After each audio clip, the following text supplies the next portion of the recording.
जी अस्सलाम वालेकुम एवरीवन। आज हम लोग बात करेंगे how to get your dream job. और अगर ये dream job during your education ही आपको मिल जाए तो क्या कहने, क्योंकि मेरे पास ऐसे 7 की पॉइंट हैं जिनको अगर आप अपनी एजुकेशन के दौरान इम्प्लीमेंट करेंगे स्टेप बाय स्टेप तो आप अपनी ड्रीम जॉब हासिल कर सकते हैं। और हमारे मुल्क का तो वैसे भी एक अलमिया है कि लोग अपनी मास्टर डिग्री कंप्लीट होने के बावजूद भी उस ड्रीम जॉब तक नहीं पहुंच पाते जिसे वो हमेशा ख्वाबों में देखते हैं। इसकी क्या वजह है कि वो अपनी ड्रीम जॉब तक नहीं जा सकते? बेसिकली वो ऐसे की पॉइंट जो मैं इस वीडियो में डिस्कस करूंगा वो ड्यूरिंग देयर एजुकेशन इंप्लीमेंट नहीं करते। तो टाइम वेस्ट किए बगैर अपनी पॉइंट्स की तरफ चलते हैं। तो मेरा पहला पॉइंट है set your target. Set your target ही वो की पॉइंट है जो हमारे स्टूडेंट अपने दिमाग में ड्यूरिंग देयर एजुकेशन नहीं रखते। अगर वो CGPA की दौड़ में मत भागें और इस पॉइंट को दिमाग में रखें तो वो अपनी ड्रीम जॉब अपनी एजुकेशन के कंप्लीट करने के दौरान या उसके बाद हासिल कर सकते हैं। ये पॉइंट को मैंने सिर्फ 3 बेसिक पॉइंट के अंदर डिस्कशन किया है। और वो पॉइंट क्या है? सबसे पहला पॉइंट है select the organisation that can fulfil your dream. आपके ड्रीम्स क्या हैं? अगले 5 साल 10 साल के अंदर आप क्या चाहते हैं? कितना पैसा आपके पास हो, किस किस्म की गाड़ी हो या किस तरह का घर हो?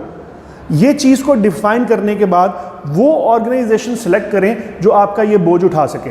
अगर आपने वो ऑर्गेनाइजेशन सेलेक्ट की, जैसा कि इस वीडियो को देखने वाले कई लोगों ने सेलेक्ट की होगी कि जॉब नहीं मिल रही तो इस ऑर्गेनाइजेशन में ही जॉब कर लेते हैं। अब वो ऑर्गेनाइजेशन अपने खुद के ड्रीम पूरे नहीं कर पा रही तो वो आपके क्या करेगी?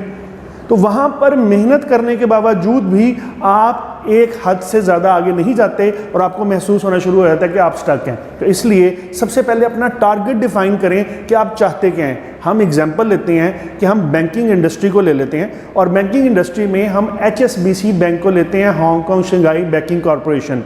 ये दुनिया के बड़े 3 बैंकों में से बैंक है। तो select your organisation that can fulfil your dream में सबसे पहले हमने HSBC बैंक को लिया।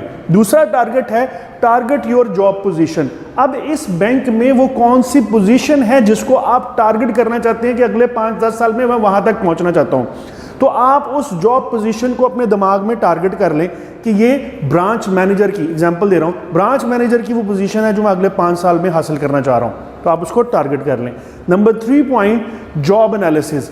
आप ब्रांच मैनेजर की जॉब का जॉब एनालिसिस करें। Job analysis is a combination of job description and job specification. ये क्या होता है मैं नेक्स्ट स्लाइड में समझाऊंगा। और ये क्यों करना है? ये इस वजह से कि अगर हमें ये पता होगा कि जिस चीज़ को हम टारगेट कर रहे हैं उसकी रिक्वायरमेंट क्या है, यानी जो हम चाहते हैं उसके आगे हमें पे क्या करना है। हम जिंदगी में मोबाइल लें, गाड़ी लें, घर लें, कैमरा लें, जो भी चीज़ लेते हैं उसकी कोई ना कोई कीमत होती है। इसलिए अगर आप चाहते हैं कि अगले 5 साल में जो टारगेट आपने डिसाइड किया है, गाड़ी, घर, दिमाग, पैसा, सब कुछ, वो जो आपने डिफाइन किया है वो किस तरह से मिलना है, उसकी एक प्राइस देनी पड़ेगी। और वो प्राइस अब मैं अपनी अगली स्लाइड में डिफाइन करने वाला हूँ। तो नेक्स्ट स्लाइड में हम लोग डिस्कस करेंगे कि जॉब एनालिसिस होता क्या है। Job analysis is a combination of job description and job specification. अब जॉब डिस्क्रिप्शन को फर्दर एक्सप्लोर करें तो आगे आ जाता है duty, task and responsibility. Job specification को फर्दर एक्सप्लोर करें तो आगे आ जाएगा नॉलेज, स्किल एंड एबिलिटी। अब ड्यूटी, टास्क एंड रिस्पॉन्सिबिलिटी को फर्दर एक्सप्लोर करेंगे तो ड्यूटी का मतलब कि कितने घंटे आप जॉब परफॉर्म कर रहे हैं, टास्क काम क्या परफॉर्म कर रहे हैं, रिस्पॉन्सिबिलिटी जो अथॉरिटी, जो पावर, जो डेलीगेशन ऑफ पावर आपको दी गई है उसका आप सही इस्तेमाल कर रहे हैं या नहीं। फॉर एग्जाम्पल हम एक पुलिस ऑफिसर को लेते हैं तो उसकी ड्यूटी है 8 घंटे वहां पे काम परफॉर्म करना और उसका टास्क है कि अगर कहीं जुर्म हो रहा है तो उस जुर्म को पकड़ना, और उसकी रिस्पॉन्सिबिलिटी है कि किसी को पकड़ने की जो ताकत, जो पावर, जो अथॉरिटी उसको दी गई है उसका सही इस्तेमाल करना। This is the difference between duty, task and responsibility. अब हम बात करते हैं नॉलेज, स्किल एंड एबिलिटी की। कितनी डिग्री चाहिए, सर्टिफिकेट चाहिए, एक्सपीरियंस चाहिए, स्किल चाहिए, एबिलिटी चाहिए, इंटेलेक्चुअल एबिलिटी चाहिए या फिजिकल एबिलिटी चाहिए किसी काम को परफॉर्म करने के लिए, वो आपकी जॉब स्पेसिफिकेशन होती है। अब मैं एक एग्जांपल बैंक के ब्रांच मैनेजर की आपको रखूंगा जो कि रियल एग्जांपल है। मैंने रियल रिसर्च की है कि एक ब्रांच मैनेजर HSBC की जॉब डिस्क्रिप्शन और जॉब स्पेसिफिकेशन क्या होती है।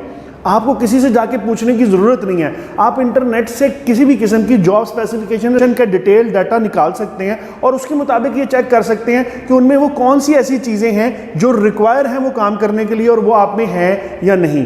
तो मैं आपके साथ अब डिस्कस करूँगा नेक्स्ट टाइप में जॉब डिस्क्रिप्शन HSBC बैंक के ब्रांच मैनेजर की। अगर हम इसकी डिस्क्रिप्शन को चेक करें तो इसके की पॉइंट्स को थोड़ा मैंने रेड किया हुआ है। उसमें बैंक ऑब्जेक्टिव्स का, बिजनेस प्लान का पता होना बहुत ज़्यादा ज़रूरी है जिसको आप अप्लाई करते हो डिफरेंट ब्रांचेस में। Number 2, encourage the team and customer relationship, यानी आपको पता होना चाहिए कस्टमर रिलेशनशिप कैसे बनाया जाएगा और टीम को इनकरेज कैसे किया जाएगा। आप में टीम इंकरेजमेंट, लीडरशिप क्वालिटीज होनी चाहिए। रिलेशनशिप मैनेजमेंट का पता होना चाहिए, मैनेजमेंट स्ट्रीम का पता होना चाहिए, कोलैबोरेशन करने आना चाहिए डिफरेंट ब्रांचेस के साथ। Further more branch management team, बार बार टीम का जिक्र हो रहा है तो टीम के ऊपर भी हमारी एक वीडियो है, वो भी इंशाल्लाह आपके साथ जल्दी हम शेयर करेंगे कि टीम मैनेजमेंट कैसे करनी है। Wealth management, product and customer need, पता होना चाहिए कस्टमर नीड क्या है और वेल्थ मैनेजमेंट प्रोडक्ट कौन कौन सी होती हैं। Further relationship management, team culture और टीम स्पिरिट के ऊपर काम करना है। ये सारी चीज़ें जॉब डिस्क्रिप्शन है एक ब्रांच मैनेजर की। नेक्स्ट पॉइंट को अगर हम डिस्कस करेंगे तो नेक्स्ट पॉइंट में हम लोग जॉब स्पेसिफिकेशन की बात करेंगे। अब जॉब स्पेसिफिकेशन में वो कौन से की पॉइंट हैं?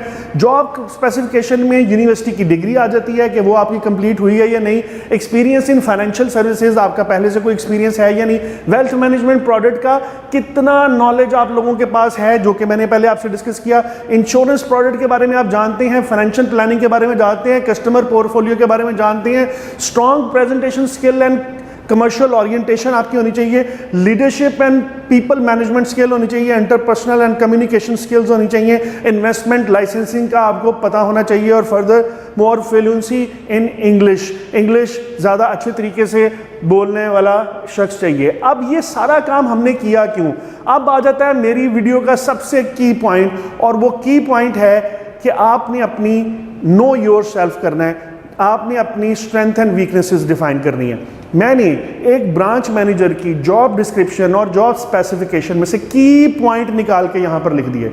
आपने क्लोजली इन की पॉइंट्स को ऑब्जर्व करना है और देखना है कि किन चीज़ों के बारे में आपको नो हाउ है और किन के बारे में नहीं।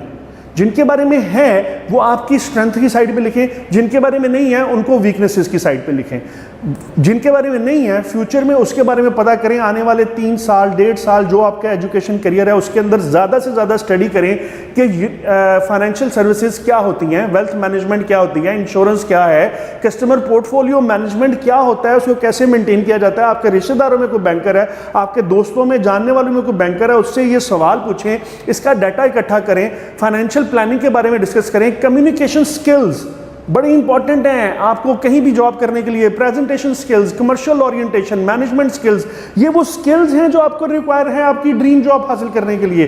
तो इस पे आज से ही काम स्टार्ट कर दें, अगर आप ये करेंगे तो आप अपने फ्यूचर की तरफ जाएंगे। फर्दर मोर बिजनेस प्लान के बारे में पता होना चाहिए, कस्टमर रिलेशनशिप एंड बहुत सारे की पॉइंट। तो आप जो भी जॉब डिस्क्रिप्शन, जॉब एनालिसिस करेंगे उसकी जॉब डिस्क्रिप्शन और जॉब स्पेसिफिकेशन को ढूंढें और ढूंढने के बाद उसमें से की पॉइंट निकालें कि आपने वो कौन कौन से पॉइंट्स हैं जो आपने देखने हैं कि वो आपके अंदर हैं या नहीं। जो नहीं है वो वीकनेस है, जो हैं वो स्ट्रेंथ है। आप इसको सीखना शुरू करें, स्ट्रेंथ को इंक्रीज करना शुरू करें और वीकनेस को ख़त्म करना शुरू करें। अब आ जाता है इस वीडियो का सबसे खूबसूरत और गोल्डन की पॉइंट। वो गोल्डन की पॉइंट क्या है? हमने अपनी सबसे इंपॉर्टेंट चीज को यूज करना है and that is use your secret golden key for getting your job and that is internship. Internship को बड़ा स्मार्टली यूज करें। मैं ये फार्मूला जो इस वक्त आपसे डिस्कस करने जा रहा हूं, मैंने जिस पर भी ये अप्लाई किया है इसके मुझे बहुत बेहतरीन रिजल्ट आए हैं और मुझे पक्का श्योर है कि अगर आप इसको सही तरीके से अप्लाई करेंगे तो आप भी अपनी जॉब ड्यूरिंग योर एजुकेशन लेंगे। अब मैं आपसे डिस्कस करता हूँ वो पॉइंट क्या है। इंटर्नशिप एक ऐसी चीज़ है जो आपको आपकी डिग्री के दौरान करवाई जाती है ताकि आप प्रोफेशनली काम कैसे करते हैं इसके बारे में जान सकें। हम ज़्यादातर इंटर्नशिप कैसे करते हैं, हम ऑर्गेनाइजेशन में जाते हैं, वहाँ अपने किसी वाकिफ़ को कहते हैं और वहाँ से हम सिर्फ सर्टिफिकेट ले लेते हैं। या तो हम जाते ही नहीं, या जाते हैं तो लेट जाते हैं और जल्दी वापस आ जाते हैं और उस काम को करने में ज़ीरो इंटरेस्ट शो करते हैं। डेफिनेटली वो ऑर्गेनाइजेशन के ऊपर भी आप बर्डन होते हैं, वो भी अपने किसी रेफरेंस की वजह से आपको थोड़ा सा टाइम वहाँ पर दे देते हैं और अल्टीमेटली आपको लिख के दे देते हैं कि हाँ ये बंदा आया, ये बड़ा मेहनती था और इसने बड़े अच्छे तरीके से काम किया और हमारे पास 1 महीना 2 महीने बड़े अच्छे तरीके से गुजारे। भाई ये आपकी गोल्डन की है जिसको आप ज़ाया कर रहे हैं। इसके बरक्स आपको करना क्या चाहिए? मैंने बेतहाशा क्लासेस के अंदर इस फार्मूले को अप्लाई किया और इसकी मदद से बहुत से लोगों ने जॉब हासिल की और आज वो अच्छे तरीके जगह पर जा रहे हैं। और एक जगह पर ऐसे भी हुआ, कई जगहों पर ऐसा भी हुआ कि स्टूडेंट्स ने ड्यूरिंग देयर एजुकेशन जॉब हासिल कर ली। अब वो तरीका क्या है? तरीका ये है, जैसे मैंने आपको पहले बताया कि आप जॉब डिस्क्रिप्शन, जॉब स्पेसिफिकेशन के मुताबिक सारा डाटा ऑलरेडी अपने दिमाग में अपनी टारगेट ऑर्गेनाइजेशन के मुताबिक रख के बैठे हुए हैं, तो अब आप उस टारगेट ऑर्गेनाइजेशन के अंदर इंटर्नशिप लेटर लेके जाएं अपनी यूनिवर्सिटी का।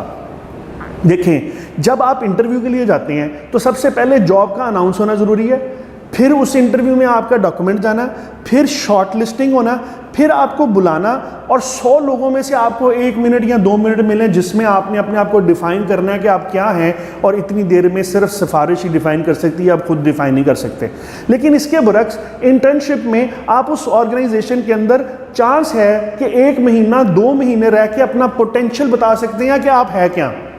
तो आप अपनी यूनिवर्सिटी से अपनी ड्रीम ऑर्गेनाइजेशन का इंटर्नशिप लेटर निकलवाएं और वो लेटर लेके आप उस ऑर्गेनाइजेशन में जाएं और जाके कहें कि मैं यहाँ 1 महीना इंटर्नशिप के लिए आया हूँ। अब जब आप इंटर्नशिप के लिए जाएं तो ये याद रखें कि आप अगर सुबह 9 बजे ऑफिस खुलता है तो आप 8:30 बजे वहाँ पे अवेलेबल हो, शाम को 5 बजे बंद होता है तो आप वो आखिरी बंदे हो जो वहाँ से जाने वाले हैं। और आप उस ड्रीम जॉब में वो बॉस जो उस वक्त उस ब्रांच को, उस ऑफिस को डील कर रहा है, उसकी जॉब एनालिसिस को अच्छी तरह से समझ के जाएं और हमेशा ये कोशिश करें कि आप उससे उसका सारा बर्डन ले लेंगे। आपके पास पहले से नॉलेज होगा, आप उससे टेक्निकल क्वेश्चन पूछेंगे जिसको आंसर करने का उसको मजा आएगा, आप इंटरेस्ट शो करेंगे, आप उसके हाथ से काम खींचेंगे। शुरू में वो हेजिटेट करेगा, आप पे ट्रस्ट नहीं करेगा, लेकिन आपने उसकी लाठी बन जाना है, आपने उसको मजबूर करना है कि वो ज़्यादा से ज़्यादा काम आपको डिलीवर करे। अब जब वो आप पे डिपेंडेंट होना शुरू हो जाए तो समझें आप जीतना शुरू हो गए। आहिस्ता आहिस्ता उसको खुद पे डिपेंडेंट करें, उसका काम लें, उसको फ्री करें, दूसरे का काम लें, उसको फ्री करें। जितना ज़्यादा आप लोगों को अपने काम की एबिलिटी से फ्री करते जाएंगे उतना वो आप पे डिपेंडेंट होते जाएंगे। इसी तरह से 2 महीने गुजारें। जब 2 महीने गुजारने के बाद कहेंगे ना जनाब दें हमारा इंटर्नशिप लेटर और हम जाएं, तो वो ये सोचेंगे कि अब ये लड़का चले जाएगा, और अगर ये चला गया तो फिर मेरा काम कौन करेगा? मैंने तो इसको सिखाया भी, ये मेहनती भी है, इंथ्यूजियास्टिक भी है, क्यों ना मैं इसको जॉब ऑफ़र करूं।